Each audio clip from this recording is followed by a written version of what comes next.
नाजायज़ चीज़ों को हमेशा के लिए जड़ से उखेड़ फेंकूंगा। लोग दूसरों से मुतालबा करते हैं कि ये सारे काम जायज़ करें, लेकिन खुद इस पर अमल करने को तैयार नहीं होते। याद रख लें कि ये जो एहतसाब है ये इंसान की अपनी ज़ात से शुरू होता है। आप जब निज़ाम एहतसाब दुनिया के अंदर मुस्तहकम करना चाहते हैं तो उसमें फिर आपको अपनी ज़ात को सामने पेश करना पड़ेगा। आज हम बात करने जा रहे हैं सैयदना फारूक आज़म रज़ी अल्लाह ताला।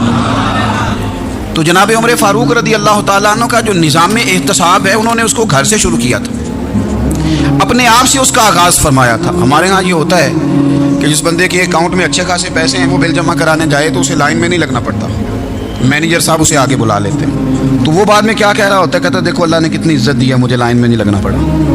भाई लाइन में लगना तो आपका ये था कि आप समझते हैं कि सारे मुसलमान हैं, मोमिनीन हैं, बराबर हैं, तो मैं किसी को तकलीफ में मुब्तला ना करूं। जब आप आगे चले गए थे तो आपने बहुत सारे लोगों का हक मारा था। वो लाइन में जो लगे हुए थे उनका वक्त लंबा हो गया था। आपने तो अपने आप को एहतसाब के लिए पेश ही नहीं किया, बल्कि आपने कह दिया कि जनाब मेरा तो रुतबा आला है, लिहाजा ये मेरा हक बनता था, मुझे तो इस्तेहकाम मिलना चाहिए था। यहाँ बहुत सारे लोगों ने अपने हक में चीज़ों को और रंग में पेश किया। सैयदना फारूक आज़म रज़ी अल्लाह ताला अन्हु ने इस निज़ाम एहतसाब को अपने घर से शुरू फरमाया। हज़रत उमर फ़ारूक रज़ी अल्लाह ताला अन्हु अपने बच्चों से फरमाया करते थे कि जब मैं हुक्म लोगों को करूँगा ना, अपनी रियाया को, मुसलमानों को मैं कोई हुक्म दूंगा तो तुम्हें पहले उस पर अमल करना पड़ेगा। आप फरमाया करते थे याद रखना लोग तुम्हें इस तरह देखेंगे, लोग इस तरह तुम्हें देखेंगे जिस तरह गोश्त खाने वाला परिंदा गोश्त को देखा करता है। चील गोश्त खाती है तो क्या कभी उसको पैगाम भेजना पड़ा है कि तू आजा यहाँ गाय मर गई है, भैंस मर गई है? खुद ब खुद उसकी नज़र होती है, वो पहुँच जाती है। जनाब उमर फरमाने लगे मेरे घर वालों, मेरे बेटों, मेरी बेटियों, मेरी अहलिया, लोग तुम्हें इस तरह देखेंगे जिस तरह गोश्त खाने वाले परिंदे देखते हैं। लिहाजा मैं जब किसी को अमल करूं तो पहले तुम्हें उस पर अमल करना पड़ेगा जब मैं किसी को हुक्म दूं। आप फरमाने लगे याद रखना अगर तुमने मेरा हुक्म ना माना तो गैरों ने हुक्म ना माना तो उन्हें एक सज़ा मिलेगी, और अगर मेरे घर वालों ने ना माना तो डबल सज़ा मिलेगी, तुम पर डबल सख्ती की जाएगी कि तुमने मेरी बात क्यों नहीं मानी। ये निज़ाम में एहतसाब है। हम ना दूसरों के बच्चों का गला काट के अपने बच्चों की खुशियाँ लेना चाहते हैं। हम चाहते हैं कि दूसरों के बच्चों के हिस्सों का माल मेरे घर में आ जाए, आ जाता है। कुछ लोगों की सियासत चल जाती है, कुछ लोगों का फरेब और फ्रॉड काम कर जाता है, लेकिन वो घर रोशन नहीं होते। उन घरों में पैसा होता है पर करार रुखसत हो जाता है। उन घरों में आसानियाँ और वुसअतें तो आ जाती हैं लेकिन एक दूसरे का एहतराम ख़त्म हो जाता है। सैयदना फारूक आज़म रज़ी अल्लाह ताला अन्हु का ये तरीका था कि वो अपने बच्चों पर सख्ती करते। आप हमारे मुल्क में ये निज़ाम है, मौजूदा हुक्मरान हो या इनसे पिछले, बच्चे सब के मुल्क से बाहर रहते हैं। यहाँ रहते हैं तो महल्लात में, बाहर जाते हैं तो बड़ी बड़ी आसाइशों में। इनके बच्चों के लिए कानून भी अलग से हैं, कायदे भी अलग से हैं, और हमारे मुल्क के अंदर तो एक बाकायदा प्रोटोकॉल का सिस्टम है। उस सिस्टम से गुजर कर बड़े बड़े लोग चलना पसंद करते हैं। हमारे ज़माने में भी कुछ चीज़ें सरकारी होती हैं खालिस, लेकिन अजीब निज़ाम है ना, हर चीज़ का किराया बढ़ जाता है, सरकारी दुकान का नहीं बढ़ता। बाकी दुकानें 5-6 साल के लिए मिलती हैं, सरकारी दुकान पे आप कब्ज़ा करना चाहें तो पूरे 100 साल के लिए मिल जाती है। चूँकि ये आम आवाम की प्रॉपर्टी है तो इसके साथ जो मर्जी को सलूक करे। एक सरकारी चरागाह थी जिसके अंदर जानवर चरा करते थे। हमारे यहाँ भी पंजाब में कुछ जगह होती हैं तो हम लोग कहते हैं शाम लाट है। सरकारी चरागाह में जानवर चरा करते थे। हज़रत उमर फ़ारूक रज़ी अल्लाह ताला अन्हु के साहिबजादे सैयदना अब्दुल्लाह इब्न उमर रज़ी अल्लाह ताला अन्हु ने भी एक ऊँट खरीद लिया। तो सब लोगों के जानवर सरकारी चरागाह में चरते थे, आपने भी अपना जानवर वहाँ चरने के लिए, खाने पीने के लिए छोड़ दिया। वो जब ऊँट आया तो पतला था, कुछ दिनों के बाद वो फरबा हो गया, ताकतवर हो गया, मोटा ताज़ा हो गया। हज़रत सैयदना अब्दुल्लाह इब्न उमर रज़ी अल्लाह ताला अन्हु ने बेचा तो वो डबल कीमत से भी ज़्यादा का बिका, क्योंकि पहले दुबला पतला था, अब मोटा ताज़ा फरबा हो गया। हज़रत सैयदना फारूक आज़म रज़ी अल्लाह ताला अन्हु को पता चला तो बुलाया, फरमाया पुत्र ऊँट बेच दिया है? अब्बा जी बेच दिया है। फरमाया कितने का खरीदा था? इतने का। बेचा कितने का? डबल कीमत बताई। फरमाया इस तरह करके असल रख ले और जो ऊपर मिली जा मुझे दे दे। हुजूर आपने क्या करनी है? फरमाया मैं सरकारी खजाने में जमा करूंगा। हुजूर क्यों? फरमाया इसलिए कि तेरा ऊँट सरकारी जगह पे चरा करता था, वो घास सरकारी जगह से खाता था। हुजूर सबके खाते। अब्दुल्लाह इब्न उमर कहने लगे सबके खाते हैं। आप फरमाने लगे तू सब में शामिल नहीं है, तू अमीरुल मोमिनीन का बेटा है, तुझे मैं ये हक नहीं दे सकता, तेरे ऊपर थोड़ी सख्ती ज्यादा की जाएगी, तुझे ये हक नहीं मिलेगा, तू अपने ऊंट को चूंकि सरकारी चरागाह में चराया करता था, लिहाजा तुझे वो जो असल रकम यहाँ जमा करानी पड़ेगी। हमारे तो बच्चे, पहली बात तो यह है कि बात ही नहीं सुनते। ये सब के बच्चों की बात कर रहा हूँ, वो टीचर के बच्चे हों, सेठ के बच्चे हों, पीर के बच्चे हों, इमाम साहब के बच्चे हों, किसी के बच्चे हों, पहले तो सुनते नहीं। और अल्लाह खैर करे, अगर आप कोई सुनाना चाहें तो फौरी तौर पर वो होम मिनिस्ट्री के पास पहुँच जाते हैं, उनकी अम्मा उनकी वकील बन जाती है, आप क्या ही कुछ नहीं सकते, हालात रुख बदल जाते। उसका नुकसान ये होता है कि इनको तराशा नहीं जा सकता, इनको हीरे नहीं बनाया जा सकता, इनके ऊपर कुछ ऐसी मैल कुचैल चढ़ जाती है जो बड़ी अजीबो गरीब होती। और कुछ लोग ऐसे होते हैं जो खराबी करने में भी अपना किरदार अदा करते हैं, खराबी करने में। और बड़े लोगों से मुंसलिक होने के लिए लोग रास्ते तलाश करते हैं, रास्ते। मैं चूँकि चीज़ों का मुताला करने का बड़ा शौकीन हूँ, तो मेरी वालदा दाखिल थी कई साल पहले अस्पताल में, तो मुझे उस अस्पताल में कुछ दिन रहना पड़ा। एक प्राइवेट हॉस्पिटल था, तो उसमें ना उन्होंने जगह जगह लिख के लगाया था, मुलाजिमीन को बख्शीश ना दें, हम इनको बड़ी अच्छी माकूल तनख्वाह देते हैं, सैलरी बड़ी उम्दा है, तो लोग बख्शीश ना दें। मैंने जो मैनेजमेंट के लोग थे हॉस्पिटल के, उनमें से एक से मैंने कहा कि अगर कोई बंदा अपनी खुशी से देना चाहे तो आपने बड़ा मोटा लिख के लगाया, बराए मेहरबानी इनको बख्शीश ना दे। उसने बड़ी कीमत, सादा आदमी था पर मेरी बड़ी, उसने मुझे बात बताई, मुझे नफ़ा हुआ। कहने लगे मौलवी साहब, जब कुछ अमीर लोग अस्पताल में मरीज लेके आते हैं तो वो सफाई वाले को पहले ही 500 रुपया दिखा लेते हैं आते ही, फिर वो जैसे आवाज़ देते हैं सफाई वाले फटाफट अंदर आते हैं, उनका कमरा साफ करते हैं। तो सारे तो बेचारे इतने मालदार नहीं होते कि आते ही पहले काम वाले को 500 दें। फिर नुकसान क्या होता है कि ये जिनकी जिम्मेदारी है बहुत सारी ड्यूटियां करने की, ये ड्यूटी नहीं करते, ये पलट पलट के उनके तरफ देखते हैं जिनके घर से सालन सही आता है, उधर इनकी तवज्जो ज्यादा हो जाती है, जो नोट इनको ज्यादा दिखाते हैं, जो फल लेके आते हैं तो आधा इनको देते हैं। तो हम ये कहते हैं ये काम ही ना करो, ये अपनी तनख्वाह पे काम करें ताकि हर आने वाले का दर्द समझें, हर एक को यकसा ये सर्विसेज फराहम करें। तो हम ये काम करते हैं। हम MPA के और किसी से हमारा ताल्लुक ना बने तो हम जनाब उसके ड्राइवर से ही ताल्लुक बना लेते हैं। हम वो जो ऑपरेट करने वाला होता है टेलीफोन, उसी से बड़ा ताल्लुक बनाते हैं, उसको मिठाई का डब्बा जल्दी पहुंचा देते हैं। तो इसी तरह से बड़े लोगों की औलादों को बिगाड़ा जाता है। हजरत आसिम बिन उमर रदी अल्लाह ताला अन्हु, ये सैयदना फारूक आज़म के बेटे थे, मिस्र गए तो लोगों को पता चला हजरत उमर के बेटे आए, लोगों ने तोहफे दिए, बड़ी बड़ी चीज़ें आपको दी, हजरत उमर का बेटा आया, बड़े गिफ्ट दिए।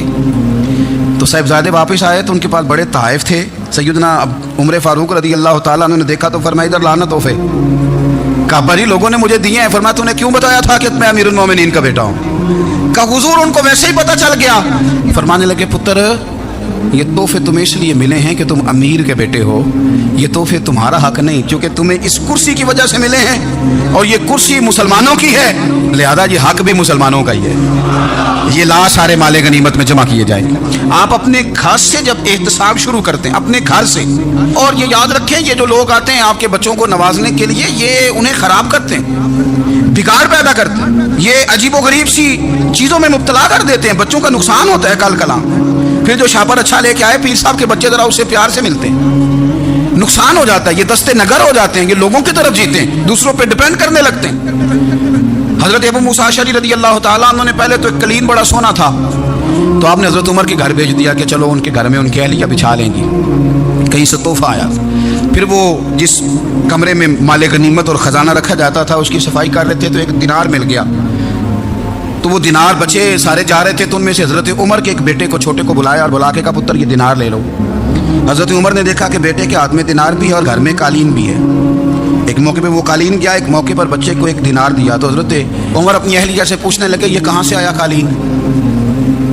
कहा जनाब अबू मूसा अशअरी रदी अल्लाह ताला अन्हु ने भेजा है। बेटे से पूछा दिनार कहाँ से आया? कहा मुझे उन्होंने ही दिया है। आपने वो दिनार भी लिया और कालीन भी लिया और उसको लपेटा और जनाब अबू मूसा अशअरी को बुलाया और इतने सख्त नाराज थे, फरमाने लगे अबू मूसा अशअरी से कहना मेरे पास पैदल आए, घोड़े पे ना आए।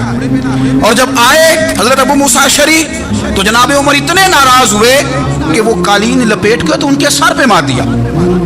फरमाने लगे पकड़ो अपना दिनार, तुम्हें पूरे मदीने में मेरे बेटे के अलावा कोई और नहीं मिलेगा जिसे तुम खराब कर सको, मेरा पुत्र ही मिला था बिगाड़ने की, किसने इजाजत दी तुम मेरे बेटे को दिनार दो? क्यों लाए तुम मेरे घर में कालीन? हजरत उमर फारूक रदी अल्लाह ताला अन्हु फरमाने लगे मैं ज़मीन पे सोने का आदी हूँ, ज़मीन चटियल भी हो तो रब का बंदा बन के सोता हूँ तो अल्लाह मुझे आराम और सुकून की नींद अता फरमा देता है। मुझे तुम्हारे मखमलों की और कालीनों की ज़रूरत नहीं है।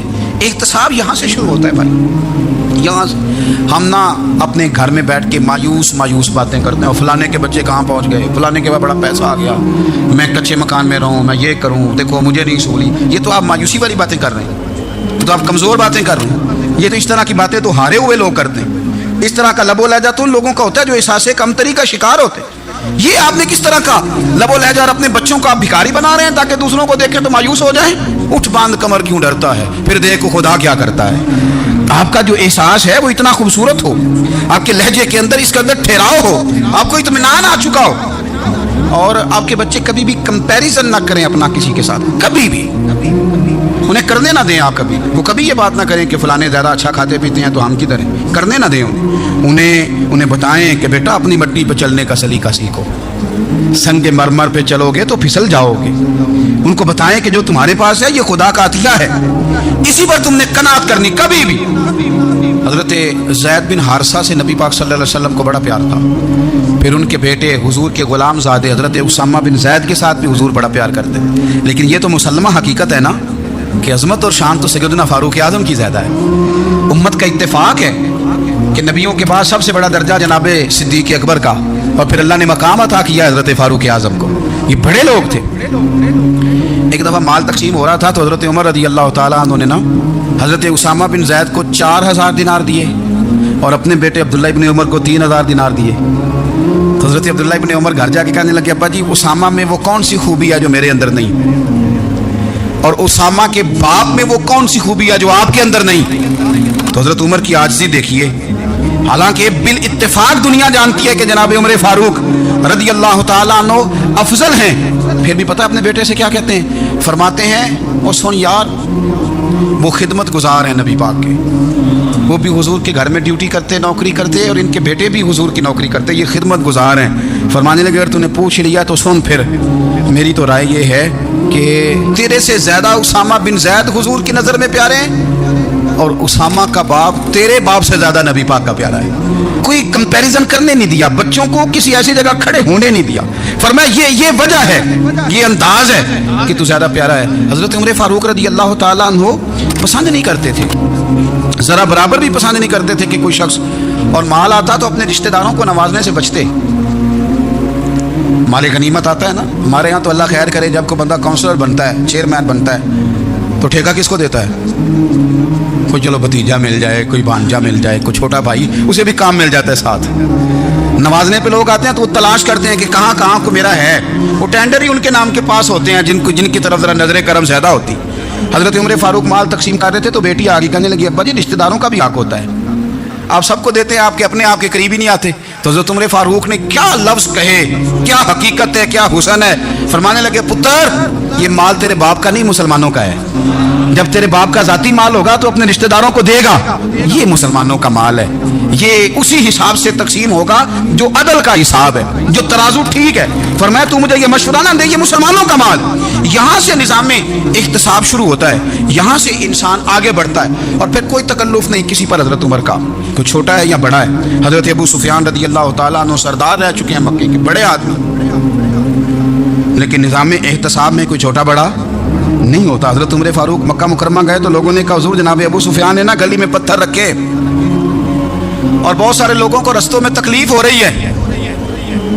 तो हज़रत अबू सुफियान रज़ी अल्लाह ताला अन्हु से भी लोग कह देते तो वो भी उठा देते, लेकिन लोगों ने चूंकि वो सरदार थे, बड़े थे, तो लोगों ने उनसे कहा नहीं। हज़रत उमर जब आए तो कहा, तो जनाब उमर ने परवाह नहीं की, खुद आए जनाब अबू सुफियान से कहा ये पत्थर आपने रखे? कहा हुजूर हाँ। फरमाया ये भी उठाइए, ये भी उठाइए, ये भी उठाइए। जब वो उठा रहे थे तो हज़रत उमर कह रहे थे शुक्र नहीं अल्लाह का कि उमर कह रहे हैं और अबू सुफियान मानते जा रहे हैं। शुक्र नहीं, ये निज़ाम इख्तिसाब है कि बड़ा हो या छोटा हो, उसको ये हक हासिल नहीं है कि मुसलमानों को वो किसी तकलीफ में किसी भी सूरत में मुब्तला करे, कहीं भी किसी जगह भी, उसको ये वाली इजाज़त नहीं। हज़रत सैयदना उमर फारूक रज़ी अल्लाह ताला अन्हु। फिर एक और बात थी, मैं कई दफ़ा ये बात कहता हूँ और मुझे ज़ाती तौर पर इसका बड़ा तजर्बा है। कुछ लोग ना खुशामद पसंद हो जाते हैं, बड़ी उम्दा तारीफ़ करते हैं, ओए हो पुल बांधते हैं पूरे, आपके पास आएंगे तो कहेंगे जनाब आपसे ज़्यादा अच्छा बंदा ही कोई नहीं, तो वो ना आपसे काम निकलवाते हैं। پھر وہ کسی دوسرے کے پاس جاتے ہیں تو اسی طرح کا رویہ وہ دوسروں کے ساتھ کرتے ہیں. یہ عام لوگوں میں بھی مرض ہوتا ہے, عام لوگوں میں بھی. اور بادشاہ ہو بندہ اگر, پھر تو اس کا دل کرتا ہے میں اگر بادشاہ سلام ہوں تو 2-4 بندے دیہڑی پہ رکھ لوں پر میری تعریف ضرور کریں. وہ بندی ہوتی ہے, لوگ یہ کام بڑے شوق سے کرتے ہیں. اور شیخ سعدی فرمایا کرتے تھے لکڑی کو گھن کھا جاتی ہے اور بڑے لوگوں کو خوشامد کھا جاتی ہے خوشامد. حضرت عمر فاروق رضی اللہ تعالیٰ عنہ اس معاملے میں بڑے مضبوط تھے. ویسے مجھے اور آپ کو اچھا کون لگتا ہے؟ ہماری غلطیاں بتانے والا. ہمارے ایسا فرمایا کرتے تھے اپنے دشمنوں کی باتوں پر بھی غور رکھو, تمہارے دشمن تمہیں نکھار دیتے ہیں. تمہارے اندر جو کوتاہیاں ہوتی ہیں وہ تمہیں پتہ چل جاتی ہیں کہ یہاں میری اصلاح ہو رہی, ان پر غور کرو وہ کیا کہتے ہیں. حضرت عمر فاروق کی تعریف کی ایک بندے نے, کمال تعریف کی. اس کا خیال تھا کہ رزلٹ بڑا شاندار آئے گا. بادشاہ کی تعریف ہوتی تھی تو پھر تھیلی جاتی تھی اشرفیوں کی, کمال رزلٹ آئے گا. تو حضرت عمر جب وہ پوری کر چکا نا بات تو فرمانے لگے تو خود بھی ہلاک ہوا اور مجھے بھی ہلاک ہی کر دیا, خود بھی تباہ ہوا ہے مجھے بھی تباہ کر دیا. کس طرح کی باتیں کر رہا ہے. ایک بندہ اور آیا اور اس نے آ کے کہا کہ پوری امت میں سب سے افضل ہے فاروق اعظم آپ ہی ہیں. تو حضرت عمر فاروق فرمانے لگے تجھے تیری ماں روئے, ابو بکر تجھ سے بھی افضل تھے, تیرے باپ سے بھی افضل تھے, اور صدیق اکبر مجھ سے بھی افضل ہے اور میرے باپ سے بھی افضل ہے. یہ تو کس طرح کی بات کر رہا ہے. یہاں ہر شے ہضم نہیں ہو جاتی, فوری طور پہ لوگ ڈکار بھی پورا نہیں لیتے. قرآن مجید نے کہا فلا تزکوا انفسکم واعلموا بمن اتقى, اپنے منہ سے نہ کہو میں پاک صاف ہوں, اللہ زیادہ بہتر جانتا ہے کہ تم میں سے پرہیزگار کون ہے. اپنے منہ سے تعریفیں کرتے کراتے ہو, یہ مزاج چھوڑ دیں. حضرت عمر رضی اللہ تعالیٰ عنہ پسند نہیں کرتے تھے. ایک آدمی نہ چلتا تھا وہاں تو بڑا متکبرانہ چال کے ساتھ چلتا. حضرت عمر نے دیکھا, یہاں تک احتساب فرماتے تھے, زمین پہ زور زور سے پیر پٹکتا, چال بڑی اس کی متکبرانہ, لوگ بڑے پریشان ہوتے. حضرت عمر نے ایک دن سمجھایا, باز نہیں آیا. اگلے دن پہ درہ نکال لیا, لگائے 4 درے, فرمایا آج کے بعد نہ چلنا اس طرح مدینے میں پیر پٹک پٹک کے.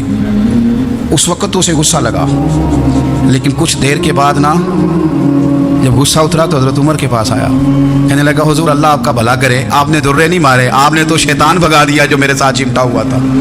چمٹا ہوا شیطان آپ نے مجھ سے بھگا دیا ہے. یاد رکھیں مسند امام احمد بن حنبل میں حدیث ہے, اللہ کے پیارے رسول صلی اللہ علیہ وسلم فرماتے ہیں جو دنیا میں متکبرانہ چال کے ساتھ چلتا ہے نا, قیامت کے دن وہ اللہ سے اس حال میں ملے گا کہ رب اس سے ناراض ہوگا. متکبرانہ چال سے نہیں چلیں گے. تو حضرت فاروق اعظم رضی اللہ تعالیٰ عنہ کا یہ طریقہ تھا کہ آپ خیال کرتے, اور پتہ کس طرح کا آپ کا مزاج تھا. فرماتے تھے تقسیم کرو, دوسروں کا بھی خیال رکھو. جس طرح بندہ دیوانہ وار نہیں لوگوں کا خیال رکھتا کہ بندہ بگڑے کوئی نہ, دیوانہ وار. کچھ لوگ تبلیغ کرتے ہیں رسمی, اور کچھ لوگ ایسے ہوتے ہیں جو لوگوں کی اصلاح میں دیوانے ہو جاتے ہیں. ان کی خواہش ہوتی ہے یہاں بھی بندہ ٹھیک ہو جائے, یہاں بھی بندہ ٹھیک ہو جائے, یہاں بھی بندہ ٹھیک ہو. کچھ لوگ کڑی نگرانی کرتے ہیں کہ انسان بگڑنے نہ پائے. حضرت عمر فاروق رضی اللہ تعالیٰ عنہ نا گوشت والی دکان کے پیچھے جا کے بیٹھ گئے کئی دنوں تک. وہ کہنے لگا حضور یہاں کیا ہے؟ فرمایا تو اپنا کام کرنا, گوشت والی دکان پہ بیٹھے, کام کر اپنا.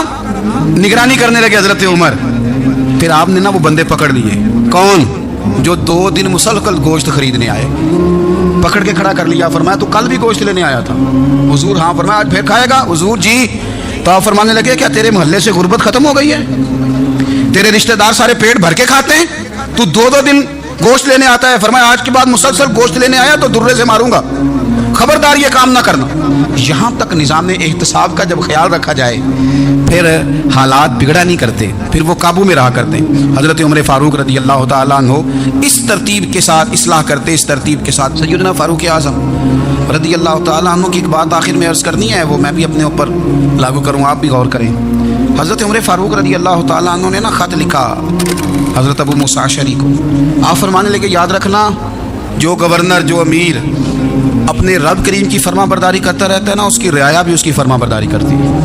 اور جو لوگ اپنے رب کریم کی فرما برداری چھوڑ دیتے ہیں, پھر جنہوں نے ان کی فرما برداری کرنی ہوتی ہے وہ ان کی فرما برداری چھوڑ دیتے ہیں. آپ نے سپہ سالاروں کو خط لکھے تھے, فوج کے جو جرنیل تھے, کمانڈو تھے, ان کو خط لکھے تھے. فرمایا جو سپاہی نماز نہیں پڑھتا اسے فوج سے نکال دو, اور ساتھ لکھا تھا یاد رکھو جو رب کا وفادار نہیں وہ ہمارا کیسے ہو سکتا ہے, نکال دو ان لوگوں کو, فوج سے الگ کر دو. ہم آج جو بے پناہ پریشان ہیں کہ ہمارے بچے بات نہیں مانتے, شاگرد بات نہیں مانتے, ہم شکوے کرتے ہیں, بے ادبی بڑھ گئی. ادب کے ساتھ میں گزارش کروں گا بڑوں کی بارگاہوں میں, جو میری طرح کے بڑے بنے ہوئے ہیں, بزرگوں سے نہیں بات کرتا, ان سے میں کہوں گا کہ ہمیں ایک دفعہ اپنے اوپر بھی تو غور کر لینا چاہیے. کہیں ایسا تو نہیں ہے کہ ہم جب تک اللہ تعالیٰ کے فرما بردار تھے, جب تک ہم تقوی کے معیار پر تھے, ہماری بات ماننے والے ہماری بات مان رہے تھے. کہیں ایسا تو نہیں کہ ہم اس معیار سے ہل گئے ہیں, تب جو ہمارے فرما بردار تھے وہاں سے ہل گئے. حضرت عمر رضی اللہ تعالیٰ عنہ فرمایا کرتے تھے کہ لوگوں کو عجب میں مبتلا نہیں ہونا چاہیے. خود پسندی کا جو ماحول ہوتا ہے اس سے لوگوں کو ہمیشہ نکلنا چاہیے. حضرت عمر کے ایک صاحبزادے نے کنگھی کر لی, اچھا لباس پہن لیا تو درہ مارا جناب عمر نے. تو آپ کی بیٹی کہنے لگی ابا یہ تو بالکل جائز ہے, اچھے کپڑے پہننا, اچھا لباس پہننا اور سر میں کنگھی کر لینا, اس پر درہ کیوں مار دیا؟ تو آپ فرمانے لگے بیٹا یہ خود پسندی میں مبتلا ہونے لگا تھا, یہ اپنے آپ کو بہت بھلا سمجھنے لگا تھا, اس کا خیال تھا کہ میں یوں میرے علاوہ کوئی نہیں. یہ اس مقام پہ جا رہا تھا جہاں اس کی تربیت رک جاتی, اس لیے درہ مارا ہے. ایک دفعہ حکومتی معاملات کے اندر آپ کی اہلیہ نے مشورہ دینا چاہا. بڑے کام بیویاں نہیں کرتی, بڑے بڑے معاملات میں مداخلت نہیں کرتی. ہمارے بر صغیر میں وہ بادشاہ نہیں گزرا کہ جو فیصلہ کرتا تھا تو کرسی پہ بیٹھ جاتا تھا اور پردے کے پیچھے اس کی بیوی بیٹھ جاتی تھی, اور جب وہ فیصلہ سنانے لگتا تو یوں گردن پیچھے کرتا اور اہلیہ جو کہتی وہ فیصلہ سنا دیتا. لیکن ایک دفعہ خاتون نے ایک آدمی کو حضرت عمر نے معزول کیا, تو آپ کی اہلیہ نے, اس آدمی کی اہلیہ حضرت عمر کی اہلیہ سے ملی ہوں گی, تو خاتون نے ذرا سفارش کرنی چاہیے. تو جناب عمر فاروق رضی اللہ تعالیٰ عنہ کے ہاتھ میں عصا تھا, ڈنڈا تھا, 2-3 دفعہ زمین پہ مارا. فرمایا تمہیں کس نے اجازت دی حکومتی معاملات میں مشورہ دینے کی؟ یہ مشورہ مولا علی دیں گے یا عثمان غنی دیں گے؟ آپ کو کس نے اجازت دی؟ وہ حکومتی معاملات, وہ مسلمانوں کا اجتماعی معاملہ, وہ مسلمان دیکھیں.